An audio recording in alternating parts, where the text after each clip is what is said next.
guys, so welcome or welcome back to my channel. So again, my name is Jap. So, kumusta naman kayo guys? I hope na okay kayo at maganda ang araw nyo ngayon. Okay, so ayan guys, balik tayo sa ating topic, no? Ito yung energy ni person, ito yung energy mo. So bago tayo guys mag-start, maraming salamat po sa walang sawang pagsubaybay sa ating pong daily gabay. And sa mga nais guys magpa-private reading, pwede nyo ako guys i-message sa ating pong Facebook, Jade Tarot. Okay, so tingnan natin guys, energy ni person, anong nararamdaman sa'yo ngayon? Nararamdaman ng person mo sa'yo ngayon? Okay. Nararamdaman mo naman sa person mo. Nararamdaman mo sa person mo.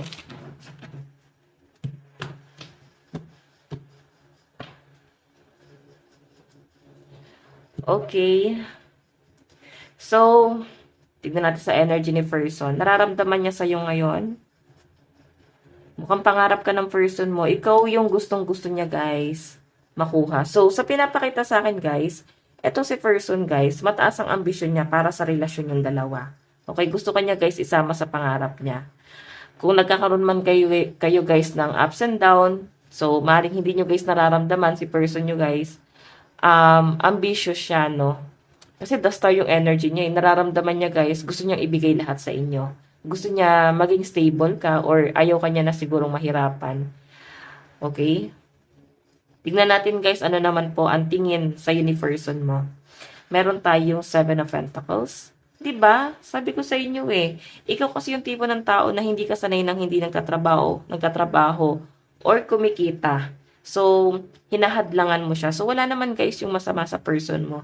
Pero kasi siguro mas malaki kang kumita sa person mo. Hindi naman siya guys naiinggit. Na ano lang siya, nanliliit lang siya sa sarili niya na parang ito lang yung kaya niyang ibigay. Proud naman siya sa kung anong meron ka sa kalagayan mo sa buhay. Pero siguro minamaliit siya guys ng ibang tao sa paligid nyo, especially family mo. Baka ayaw sa kanya ng family nyo.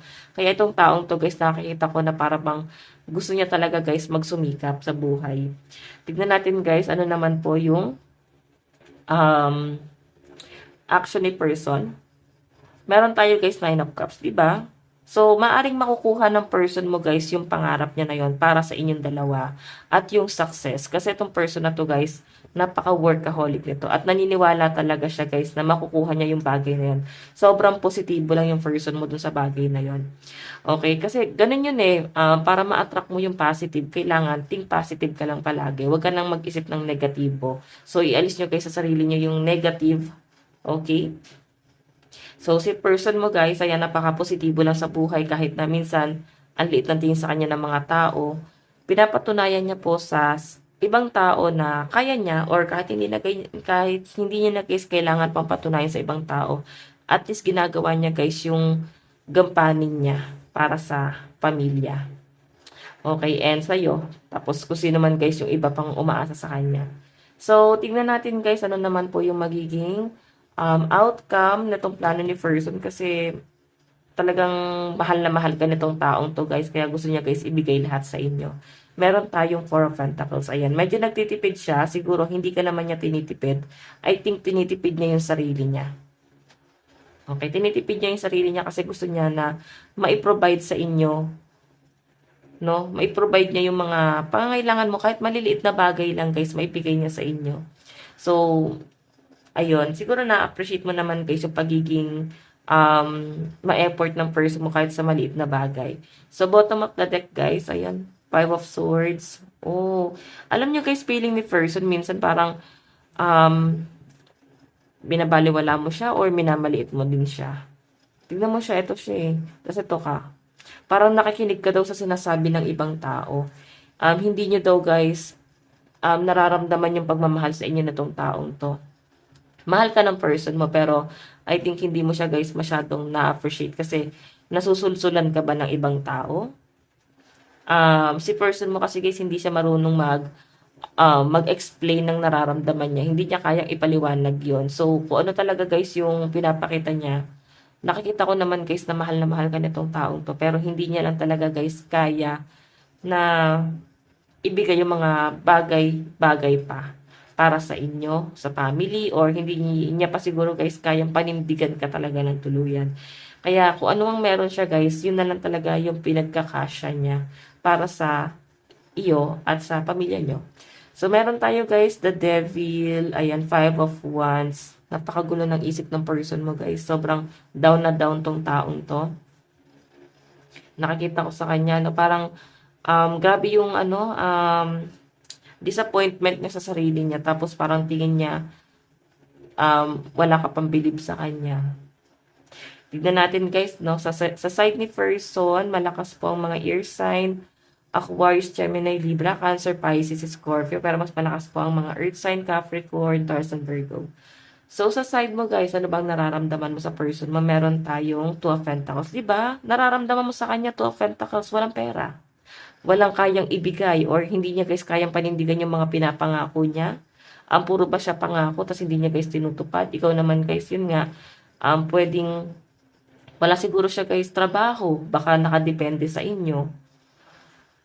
Or pwedeng may mga part-time naman siya. Siguro guys sa inyong dalawa mas malaki yung napoprovide mo sa kanya. Okay, so tignan pa natin guys ano naman po yung tingin mo sa person mo. Three of Pentacles, matulungin naman talaga siya at napaka-effort naman talaga at saka napaka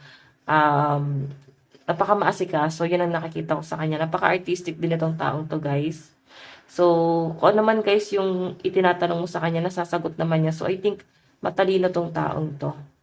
Okay, matalino tong person mo na to. Siguro, hindi lang talaga niya guys natapos yung pag-aaral niya. Pwedeng ganyan. Or natapos man niya, pwedeng iba yung trabaho na nakuha niya. Malayo doon sa course niya. Okay, parang tinitiis na rin ng person mo yun. Kasi itong person mo parang wala naman tong arte sa trabaho guys. Okay, so tignan natin guys ano naman po yung action mo. Meron tayong 7 of Pentacles. Okay, so alam nyo guys, sa halip na maliitin, dapat tulungan. Dapat tulungan kayo parehas. Okay? Sa halip na questionin, na parang may patutunguhan pa ba ako dito? Magkakaroon pa ba ako ng, parang mag-grow ba ako sa taong to? Meron ba siyang i-improve pa? So, sa halip daw guys na questionin, kung nakikita niyo naman guys ng pagsusumikap tong person na to, tulungan na lang guys.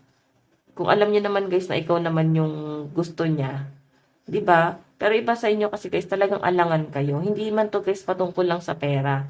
Ikaw kasi yung tipo ng tao na goal-oriented ka rin, pero hindi ka nakabase sa pera eh. Siguro kasi may mga pinapangako siya sa inyo or may mga kasinungalingan siya na sinasabi, pinagtatakpan niya guys yung kahirapan niya siguro. Ayaw niya siguro na kaawaan mo siya, pero nangyayari na ngayon. Tignan natin guys, ano naman po yung outcome. Meron tayong Queen of Pentacles. So, ikaw guys, nagpo-focus ka sa career mo, tas parang si person mo, hinahayaan mo siya kung saan man siya guys mag-grow. Hindi siya yung totally focus mo. Baka guys, etong taong to, baka parang wala pang connection eh. Kung baka wala kayong label. Okay, baka pinagmamasdan mo lang siya. Ano ba talaga intention sa inyo? Ano ba ang habol sa inyo? Pure ba yung intention niya? Nandun ka sa point na yon. So, bottom of the deck guys, Temperance. Diba may pag-a-adjust ka, Emperor Aries. Nakikita ko guys, nag-aantay ka rin guys ng message niya. So, alam nyo guys, workaholic si person, pero hindi kanya siguro guys, pinagtutuunan ng pansin lalo na sa mga communication. So, sa side nyo guys, makikita mo puro Pentacles. So, puro Earth sign, Capricorn, Taurus, and Virgo. And Aries. Okay, ano pa ba? Diba puro Earth sign, oo, sunod-sunod na puro Pentacles. Oh, may air sign, Aquarius, Gemini, Libra. So, I think, guys, ito si person mo. What I mean, ikaw, ka kasi, matalino kang tao. Dominante ka rin. Yan din ang tingin sa'yo ng person mo. Yung magiging outcome kasi, guys, ng action mo rito, stability. Yun yung mas pinagtutuunan mo, guys, ng pansin. Yung stability, no? Tignan pa natin.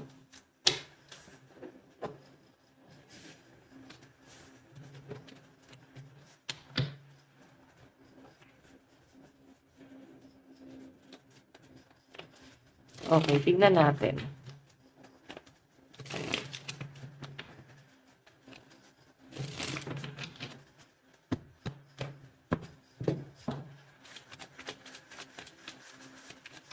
Overall energy, spirit guide. Oops. Diba? Eternal love, oh.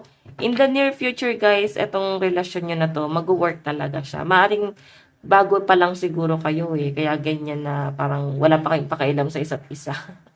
Pero sa person mo, guys, mahal ka niya. Ikaw kasi parang hindi mo pa, guys, ganun ka mahal to. Baka inaaral mo pa tong taong to. Pero matututunan mo rin tong mahalin. Or magkakaano rin kayo, guys, magkakapalagayan din kayo. Ayan, no, mukhang siya na rin, guys, yung makakatuluyan mo. So, meron tayo, guys, daydream. May nakikita ko, guys, maaaring parang abroad. Baka doon kayo, guys, maninirahan na, no, magsisettle down sa abroad. Kasi may nakita akong ibang lugar. May nakita akong relocation. Meron tayong, oh, di ba, success? Oh, maaaring bago pa nga to, guys, itong relasyon na to. So, magbabago daw, guys, in the near future, eh. Magkakaroon siya, guys, ng ano talaga sa'yo, time. Siguro, maaabot din, guys, ng person mo yung mga pangarap niya para sa inyong dalawa. And gain, ikaw, ano ka rin, guys, focus ka rin, guys, sa career mo. So, hindi ka masyadong attached talaga. Hindi kayo parang nababalo talaga ng sobra sa love. Okay, so, sa pinapakita sa akin dyan, guys, makukuha nyo rin, guys, parehas yung success. Maaring may ending pa nga, oh. Kumbaga, maghihiwalay pa kayo na tong taong to. Pero mukhang magkakabalikan din. Kumbaga, parang, hindi pala kaya. Hindi pala kaya na maghiwalay. Okay? So, tignan natin, guys, ang inyong love advice. Wait lang po.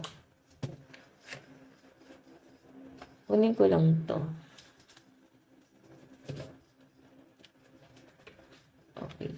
Hindi ko makuha yung card. Ayan. Love advice. Oops. Love advice. Spirit guide. Meron tayong synchronicity, di ba? A divine soul counterpart relationship is blessed with amazing moment of synchronicity. I think, darating kayo sa point na parang iisip-isipin nyo na rin po yung isa't isa eh. Ngayon nga guys, pwedeng iniisip-isip mo rin to. Hindi ka lang guys, ganun ka palagay pa sa taong to. Pero sa pinapakita sa akin, parang ano ka naman niya, mahal ka naman niya. Ngayon, mahal ka naman ang person mo. Pwede ikaw lang kayo sa pinakikiramdaman niya. Nandilate siya sa sitwasyon niya eh.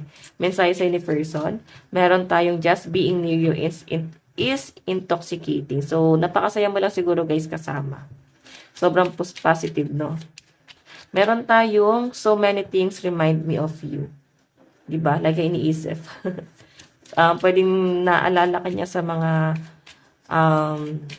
makaamoy lang siguro to ng pabango na kamukha ng pabango mo, parang naalala ka na niya eh. Pwedeng isang lugar na parang bago pa lang naman sa kanya pero parang bigla ka na niyang maaalala dun. Or kahit sa gamit. Mensahe sa ni person, meron tayong the timing just wasn't right for us. Diba? Wrong timing eh. Parang we had the right love at the wrong time. Napakanta, oh. I love you unconditionally. So, hindi niya guys ma-explain bakit kanya mahal. Tamang pag-ibig sa maling panahon pala to, eh. Siguro guys, kaya ganun yung energy. Baka committed na kayo sa iba. Pero mahal yung isa't isa. Kaya siya bago kasi committed na kayo sa iba, eh.